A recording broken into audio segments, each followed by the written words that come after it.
भाग 1। यहां से महत्वपूर्ण पढ़ाई शुरू हो रहा है अनुच्छेद। देखिए भाग 1 क्या कहता है कि भारत जो है राज्यों का संघ है, इसमें कुल 4 अनुच्छेद, अनुच्छेद 1 से 4 के बीच में अनुच्छेद दिया गया है। आप संविधान का भाग 1 उठाइए या अनुच्छेद 1 उठाइए अथवा अनुसूची 1 उठाइए, सब एक ही बात कहता है कि भारत राज्यों का संघ है, ठीक ना। जिसमें अनुच्छेद 1 इसमें क्या कह रहा है कि भारत अर्थात इंडिया, 2 शब्द दिया गया है। भारत देश का नाम संविधान में 2 है, एक भारत अर्थात इंडिया, यह राज्यों का संघ है, यह बात अनुच्छेद 1 कहता है।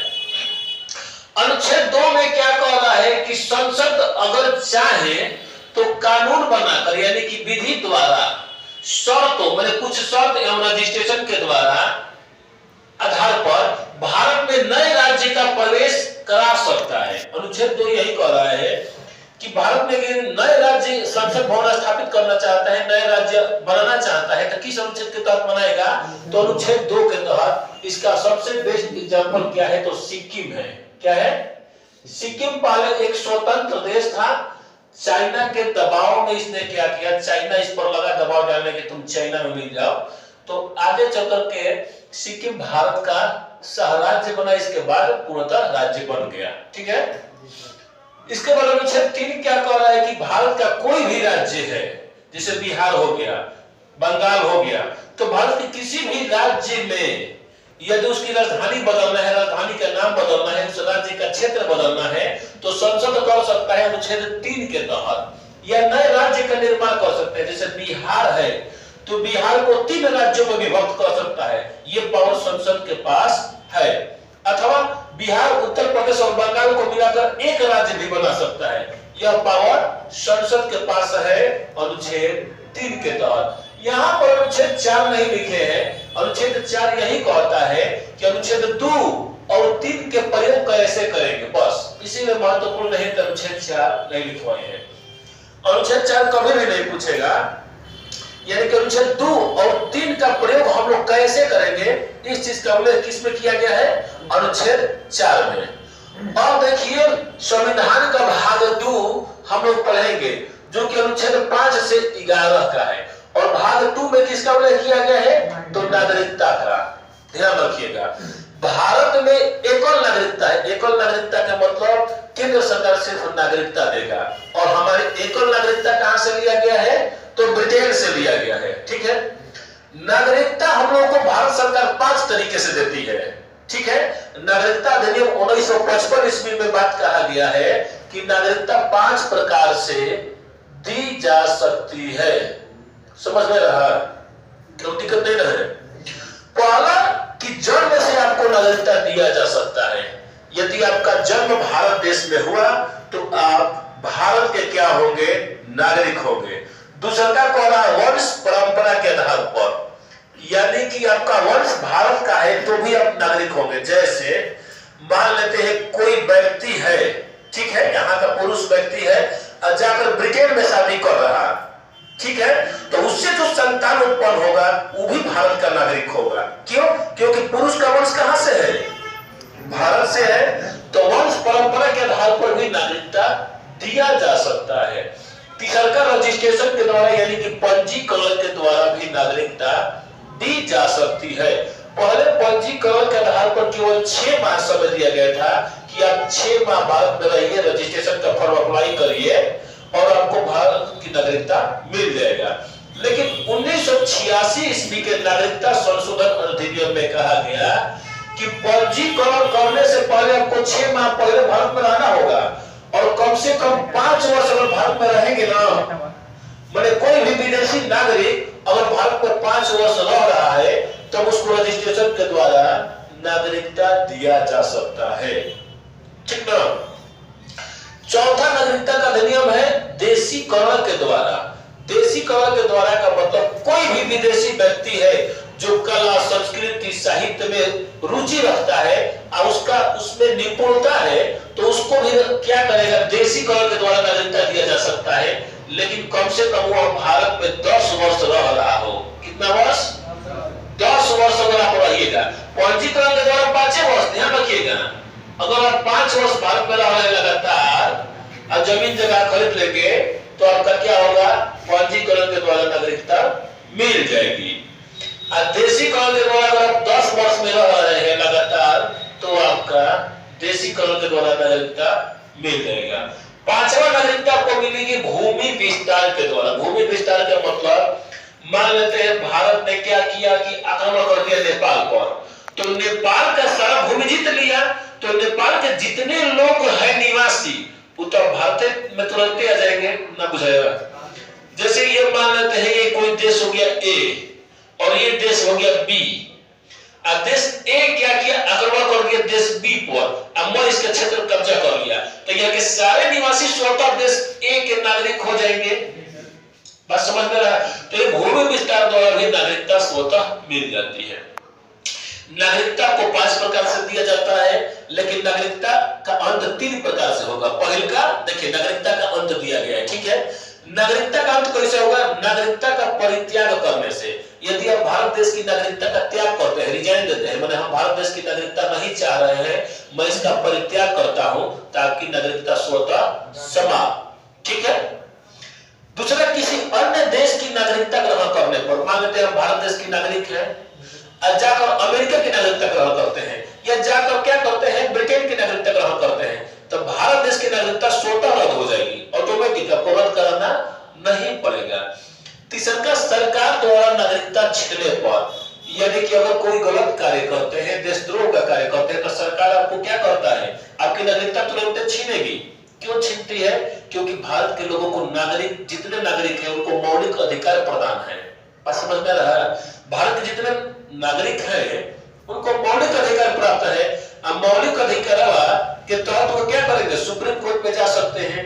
इसीलिए कोई व्यक्ति यदि देशद्रोह का कार्य करते हैं तो उनको तुरंत नागरिकता छीना जाता है, ताकि आपका अधिकार समाप्त हो। तो बात यहां तक समझ गए कि नागरिकता 5 प्रकार से दी जा सकती है। जन्म से, जन्म आपका हो गया, ठीक है, नागरिक।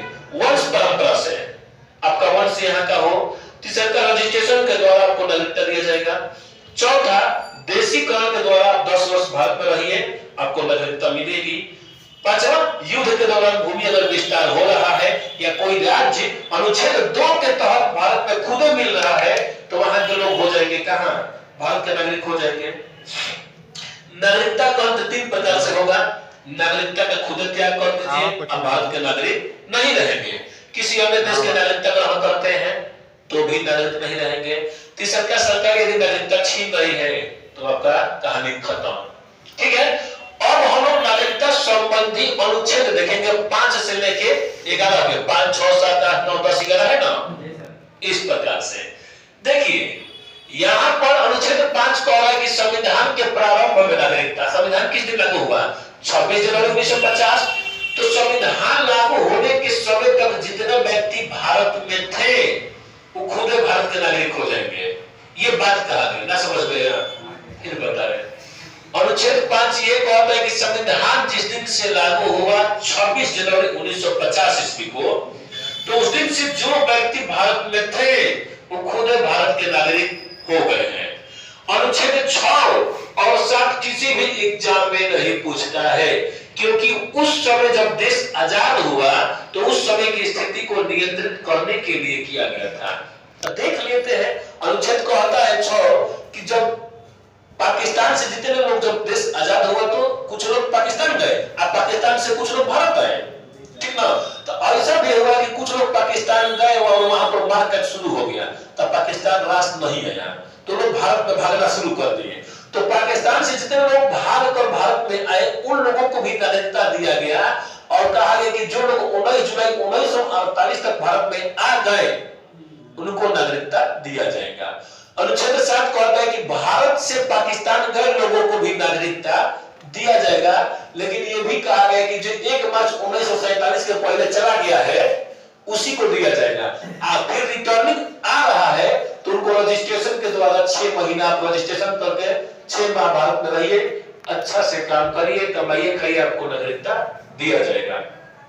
तो 6, 7 याद नहीं करना है, याद मुख्य 8, 9, 10 और 11 रखना है, यही महत्वपूर्ण है नागरिकता संबंधित कानून, ठीक ना।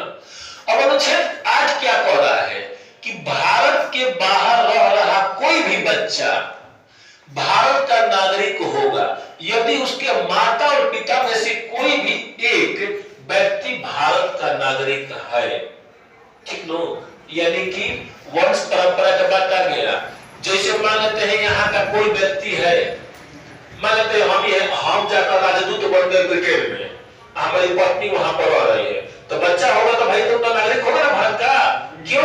क्योंकि हम कहाँ के हैं, भारत के। बात समझ में रहा? तो भारत के बाहर प्रत्येक माने रहा कोई भी बच्चा भारत का नागरिक कहलाएगा यदि उसके माता और पिता में से कोई भी व्यक्ति भारत का नागरिक हो। आप लोग देखिएगा कि ये राहुल गांधी को नागरिकता दिया गया कैसे। सोनिया गांधी कहाँ की थी? इटली की थी।